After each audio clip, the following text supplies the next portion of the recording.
Coming up in this video, we are raising the hoof with Cloven Hoof Spiced Rum. So if you want to know what it smells like, what it tastes like, and how you can best enjoy Cloven Hoof Spiced Rum, stay tuned.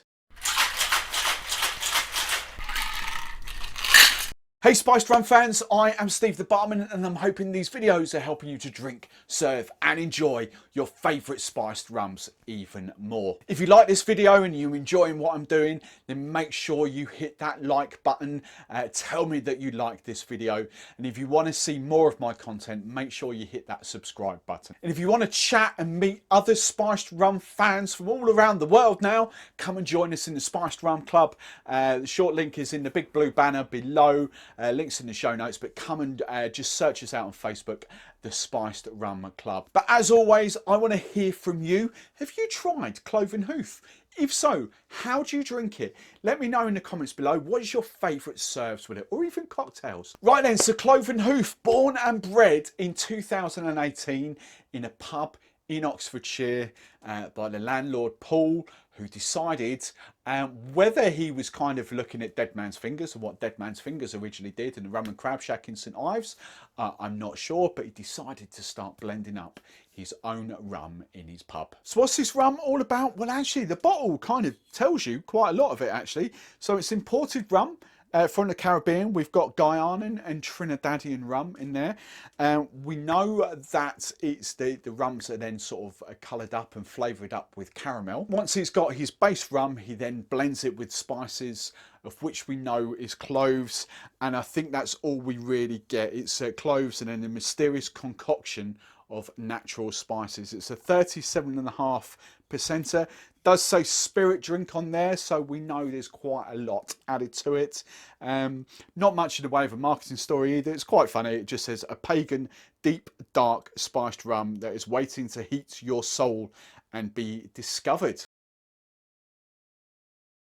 What does it smell like? So the big notes that come off straight away, I get cloves. You could tell a mile away that the cloves on there. But the second aroma that comes through, it's kind of like burnt caramel. I'm not saying it's a nice smell, but it smells, it's just like sort of burnt, that sort of burnt aroma going on.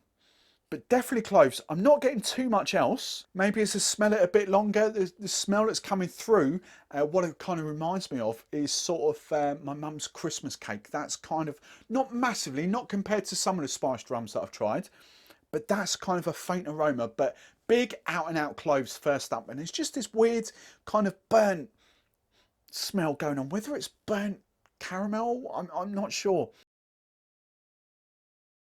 Right then, so what does it taste like? Well, actually, pleasantly surprised. It tastes nothing like the Brewdog 500 cuts, and I do like that, but it's just a time and a place for that.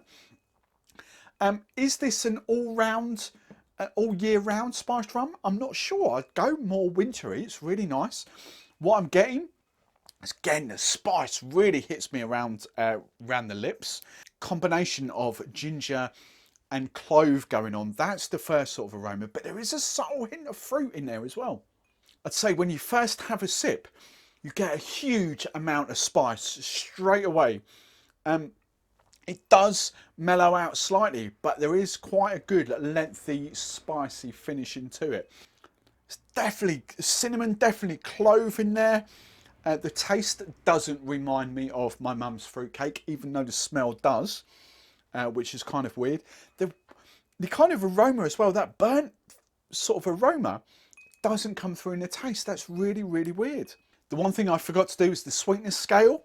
Again, I'm toying with the 4 out of 5.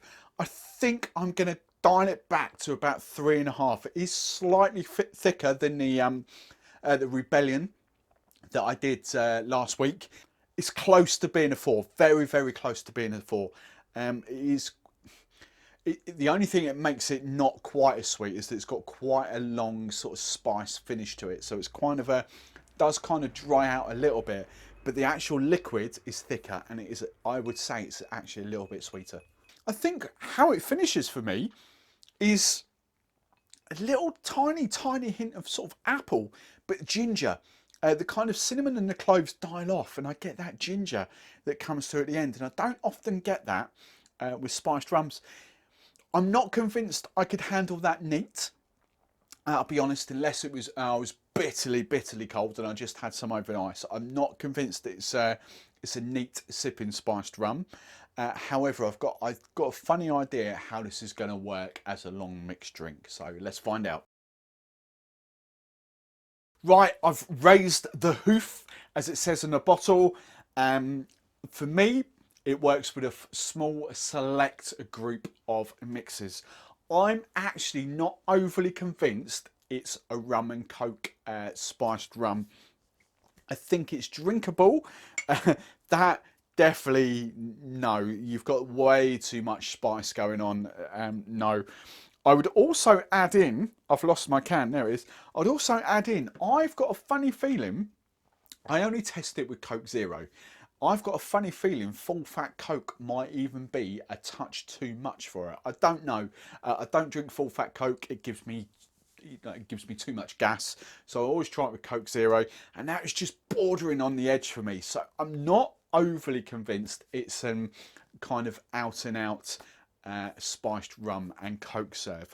I don't know, let me know your thoughts. I'm guessing a lot of you will drink this with coke, but let me know. The one thing I will say is definitely stay away from the fruity stuff. Ting was all right. Ting was about the best out of those four, out of that, well, five I should say. Definitely tropical soda, no. I just didn't really rate it with the fruity stuff as well. And then for me, when it came to the ginger ales, again, I'm not overly convinced. It was nice, but it wasn't a drink that I'd come back to and say, oh yeah, I'll have another one of those, please. It was nice to have one. I'm not sure you could have a second one. However, where this came into its own were two different drinks. First off, ginger beer. I thought this was a really good spiced rum and ginger beer. Again, I keep repeating it. This is my go-to ginger beer. It is not as sweet as Old Jamaica now. I used to use that all the time, but my palate's changed slightly, and it is not as dry, and as it's got a bit more to it than Fever Trees again. So this Franklin's and Sons sits right in the middle for me. Perfect sort of ginger beer.